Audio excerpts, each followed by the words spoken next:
Hey, what's going on, guys? It's the 6am gamer back with some more of the 6am battle royale. Hold up, quickly apologize because I know I've been sounding a bit nasally in these past few videos, but well, it's because of me. I've been sick for like almost 3 months now, and I mean, like, it's just a minor cold. It's not anything big, but it doesn't show any signs of stopping. So yeah, I'm gonna go and click next turn. And I'm gonna give a brief recap of what happened last time.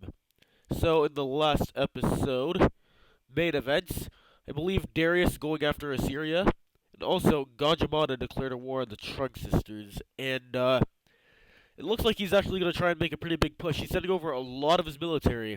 The big question is, will it get there in time, or the alternative is, will Gajamada throw away what he has here, so then by the time that this gets here, it's no longer enough. Like, he just needs to, like, heal up his units until his reinforcements arrive, and then just go absolutely nuts. If he does that, again, I think he can make some good progress here, but if he doesn't, then, well, yeah. So did I. Kuchum Khan. Looks like he's trying to send versus forces to attack two people. He has, like, one task force that's going after Russia, and another task force that he's trying to send after... Hold on. I need to see something. But no, he has one task force that he's trying to send after Ashurbanipal, but they're most likely going to be cut off by the Persians, just like entirely. Interestingly, I think Assyria now has a slightly bigger military than Persia, but I mean, then again, he's got to actually focus up if he wants to defend. Like, as of right now, all Ashurbanipal needs to do is move his units from Nimrud, and he did, over to the capital, and he is fine. Okay. Yeah, these things are called Siberian Tartars. That is yeah, like their name is Siberian Tartars. So when you combine them with that adjective, they are literally called Siberian Tartars. I personally believe that's to be hilarious. Okay, believe it, yeah, nothing's happening in South America right now. It's just all peaceful except for that war that goes on forever with Lautaro and Eva Peron. Ooh, Gambu hitting up that Renaissance. This is about the time everyone's entering that era. Yeah. So, there's not much going on right now, not many fronts to check in on. I'll actually see how good of a job Gajamada has done at reinforcing. He's getting there, he is most certainly getting there. Although he just withdrew, like, all his boats, and that's a bit worrying. Because he kind of needs those boats if he wants to be successful at invading the Vietnamese. But anyways, one thing I'd quickly like to do is just quickly go around the map and shout out everybody who's captured a foreign capital. Right now, the Murray in Australia have the Australian civilization's capital. Ooh, Trunks playing against Maratha. Nobody's captured a foreign capital here quite yet. In North America, we have... What is this? California, what are you doing? We got Pocatello having conquered a foreign capital. Ooh, the Socios are going out to Philadelphia. And the Iroquois have encircled New York. We're going to pay attention to this continent next turn. Yeah, Pocatello's captured a foreign capital, and the only other one who's done it is Siberia. So right now, those are kind of our big three. And Hiawatha's looking like he might join in. And also I can say something about Darius and Bismarck. Because, yeah, I think Bismarck has got the best shot of dominating Europe. Because the thing is, you think about Bismarck is his AI, at least going to war with France. He has like ridiculous tenacity. He has more tenacity than any AI I've seen in the game. Like, he's still going at it. Most AIs go at it for a few turns and then sign a white piece. But not Bismarck. He just keeps going, which normally would be bad, but for him it actually works. Because he'll basically, as long as he's fighting an opponent about the same size as him, his unique components will allow him to outproduce that opponent and get the upper hand. Oh man, I need to blow my nose, like, really bad. Anyways, okay, the Iroquois' turn is right after this one. Let's see if they're really finally able to start damaging New York. Interesting to note, the Iroquois have gunpowder, but yeah, I think it's just a matter of unit placement and/or budget. But all their composite crossbowmen are still composite bowmen. And I know that if you think about it too hard, that sentence made no sense at all. But like, y'all know what I mean. Now it's time for Pocatello's turn. Let's see what he does. And the Iroquois is found in Montreal. Interesting. Okay, yeah, we're just gonna wait on this part until Pocatello goes. Then afterwards, we will indeed switch on over to Indonesia's war front. Alright, Shoshon's turn. This is happening right about now. And it looks like they're moving closer. They're actually kind of moving in on Hiawatha's territory a bit, which wonder what that could be for. Three-way war? Question mark, question mark, question mark. But, yeah, anyways, I'm gonna go ahead and check it out now that this front's done. The other fronts, which I have a bad time scrolling over to, that is over here. It's the Indonesian front. The reinforcements are almost here. And once they get here, they could actually take a lot. Also, Madu Chanyu is going after the Trunks, which on paper it's a good idea, and they're probably going to take at least a few cities because Vietnam refuses to build an army for some reason. But I think the big winner here is going to be Genghis Khan, because if Manu Chanyu just sends all his forces to attack the Trunks, Mongolia is going to be able to swoop in and finally take those two Shanu cities that are right below them. And I mean, after that, Shanu are just going to be a couple of conquered Vietnam cities, and they'll have this guy right here, and that will be it. That's literally going to be it for them. I mean, at that point, they just won't be able to win. The Shanu are finally settling another city in this big old land that hasn't been settled yet. As is Genghis, slowly encroaching on Siberian territory. Wonder how that'll go for him.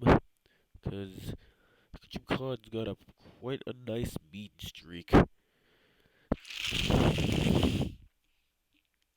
Yeah, Syria is now focused on reinforcing their Persian front, so I don't think Darius will make any more progress. But he had a nice war.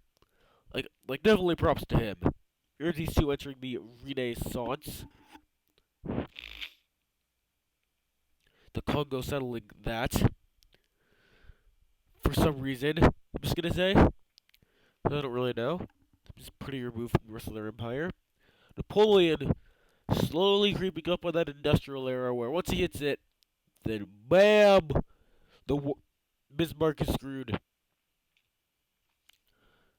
He has to finish off Napoleon before that happens. But yeah, Bismarck's already in the Renaissance, so yeah.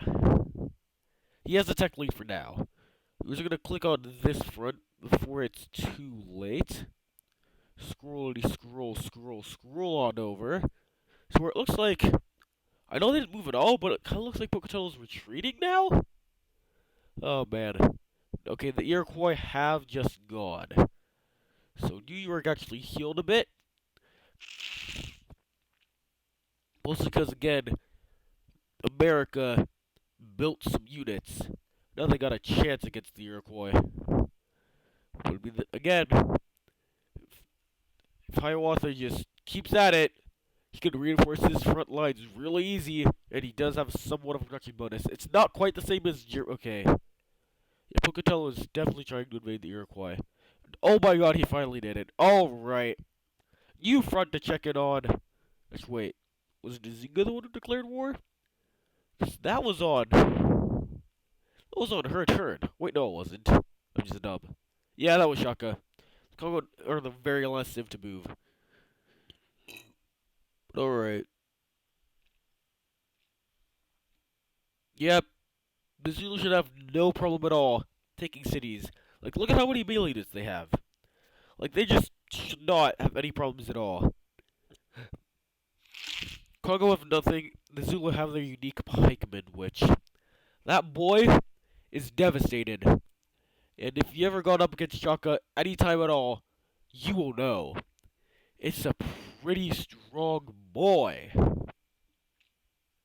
So yeah, Vietnam and Persia have made a friendship. Oh man, Persia's borders are so sexy looking. Oh yeah, I really like Persia's borders. They're a nice little rectangular empire up in here with Delhi, Susa, Persingade, Persepolis, all that. They look nice. But yeah, right now Darius just needs to peace out, let Assyria worry about Egypt, and then just rebuild their army, then go after Assyria again. They want like a good shot at this, which I mean I assume they do. Yeah, one can only assume that Persia wants to keep on attacking them, but right now they just can't. Like they're unable to. And, ooh, the Maratha selling that city. Yeah, I think maybe if Darius and Gandhi combined are able to like keep Maratha into this area, that could limit their ability to stop the Persians a lot. And ooh, alright, she's just gonna get real. Most of the Indonesian reinforcements have arrived. So we're gonna click on the next turn button.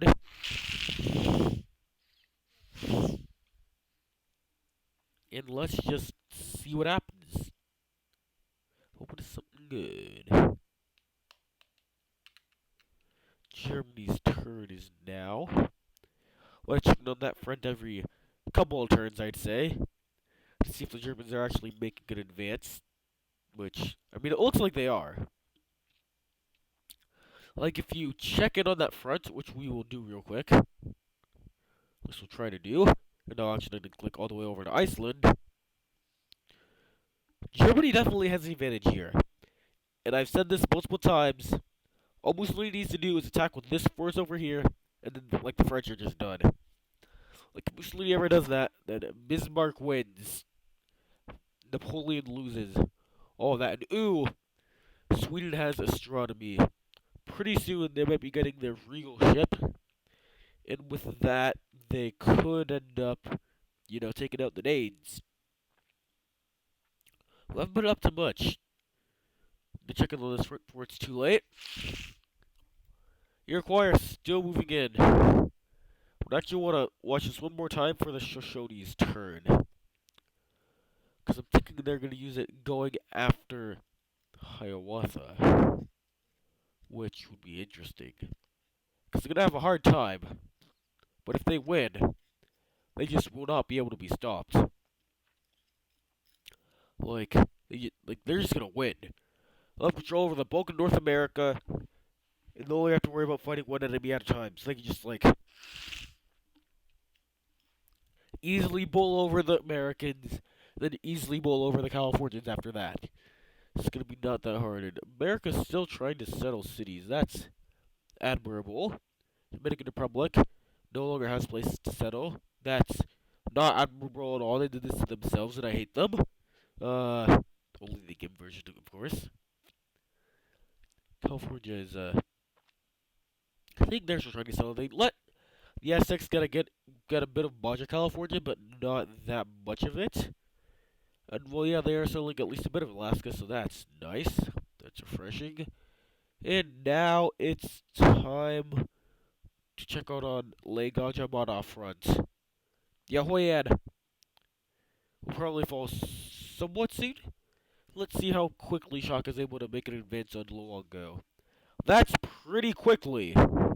Already they've got some units in there trying to surround the city. And will it work? Yes. Yes, it will. Let's actually see how well Manu Chanyu is doing in his last, I'm going to call it a last-ditch effort to be relevant to the game. Yeah, because, this is really the only thing he can do. Like, if he fails at this, then he just fails, straight up. There won't be any salvaging it. Shawnee's spreading Tengrism, which somehow hasn't entered, Mongolian capital yet. Japan spreading Shinto that somehow hasn't entered any of the Yak cities. Wow, Vietnam is just becoming friends with everybody somehow. I don't know how they're doing it, but they just kinda are.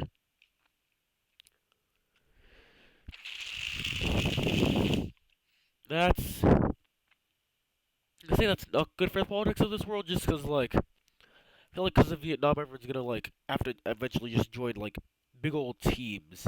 Now I want to watch this German and French front this turn because I want to see if the Germans continue their advance and if the Germans are pumping out units in their couple of cities they have.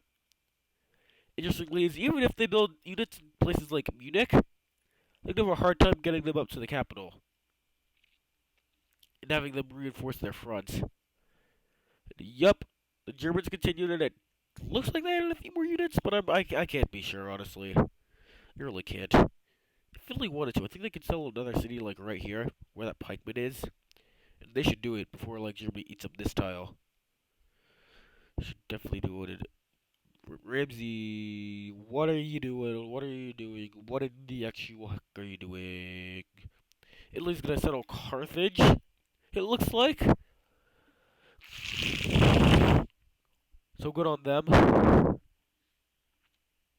You're right. I'm sorry, guys. I need to blow my nose. I'll be right back. I'll put it on the Indonesian front, so you guys will get to see a bit of something that I don't. So Gajah, the spotlight is on you.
And with that, I am back up in it. Interesting to note, Sweden and Germany are now friends. Why it's interesting to note, it means that Germany is much more inclined to attack Denmark, unless they're that version of Germany who betrays everybody, which they could be. Bismarck is, after all, un politician master. I don't know. I'm just trying to say he's a master politician. But yep, and Poland are friends, and yeah, they have enough range units to kill that swordsman. That's not great. But now that Gaja has consolidated his forces, with a bit of help from the Shanyu, and maybe even Koxinga of Taiwan, they could do something. They just have to be fast enough. It really just comes down to speed. Will they be fast enough to just blitz these Vietnamese cities and, go for some good old murder? Because, if so, then, they're gonna be doing good. But if not, then Vietnam will be reinforced in time. Also, interestingly, looks like this war is somewhat backfiring for Madu Chanju, because with just one catapult, one pikeman, Vietnam might take Lung Ji, which I'm going to admit right now would be pathetic if they did. And over up in this front, Pocatello and Hiawatha have not declared war on each other, but the Americans are still holding off the Iroquois at New York. But, it's not like that Hiawatha just isn't building units. He is definitely building some, and he settled Cuba all the way up in the frozen north. He's gonna grab that iron and maybe even that oil. So yeah, if you ever want to visit a good old communist island, it's a bit colder in this universe, but as such is life. That's what I say. I'm so bad at clicking on fronts. Up in here, Syria is definitely trying to recapture Nineveh, but I think that Persia has enough fronts that where they can at least make the war stagnant. I didn't even realize that Poland and Sweden were at war, but Poland has grabbed Uppsala.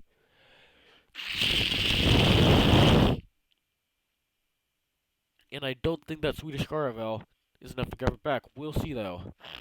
Also, interestingly, Mehmed's forces all up in German territory. Okay, I don't know what happened, but all of a sudden it looks like France just completely turned the war around. And now they're doing it. And now, like, all Germany's forces are kicked back. And France has reinforced Lyon. So not exactly sure what happened, but it's a pretty good turn to be the French. Not that great of one to be the Germans. And also, okay, it was enough, but after Castile gave up Leon, now they let Paris settle this city. These guys are honestly just the dunces of the game. I'm not gonna try and be nice about it. These guys just kind of failed. And it's only a little humorous. Only a little. Let's see. Okay, Lungshin does not flip. And I think that's gonna be it for this turn. And we're already at the 20-minute mark, so if it is, yep, the Congo are going to make their move. And we're not going to have another turn in this episode. What I will, however, do is fly over every front. Looks like, yeah, the Congo are trying to defend that low on go, but it's not working particularly well. The Murray and the Australians are still at war, and, yeah, Murray's still going after the Australian cities. They could take Melbourne, or they could not. I don't think they can do it with that little units, but, like, all I need is a few more, then, like, the city is, like, theirs. Easily. So, yeah, Jandamara, still with swordsmen. A bit worrying. The Papua have let, oh, they have privateers. That's pretty spicy. But, yeah. Just a bit worried because they've let Murray settle on their home continent, but then again, they just build some more privateers. That problem is fixed. Checking back in on North America. Washington still exists, and Hiawatha is still going after him. This is really what the Iroquois need in order to stand up to the Shoshone. But if they do it, they definitely can. In South America, I've said it before, I'll say it again, I'm really liking the looks of the Incan Empire. It kind of looks like this is it for them unless they declare some good wars on the Palmares and Pedro too. Right now, neither of these are looking particularly powerful just because they have each other to worry about. That leaves Ina Peron as one of the strongest here. I think even a bit stronger than Pachacudi. Because all she has to do is take out Lautaro, and that's exactly what she's doing. Up in Africa. Still no real clear winner between ASCII and Ose22, but it looks like the Ashanti are starting to encircle Songhai. Can't tell though. Morocco gets the award for. Actually, no. Morocco is the second most they exist ESIV in the game. Ottoman Navy looking real nice. Don't know what they're doing with it, but whatever it is, it'll be something good.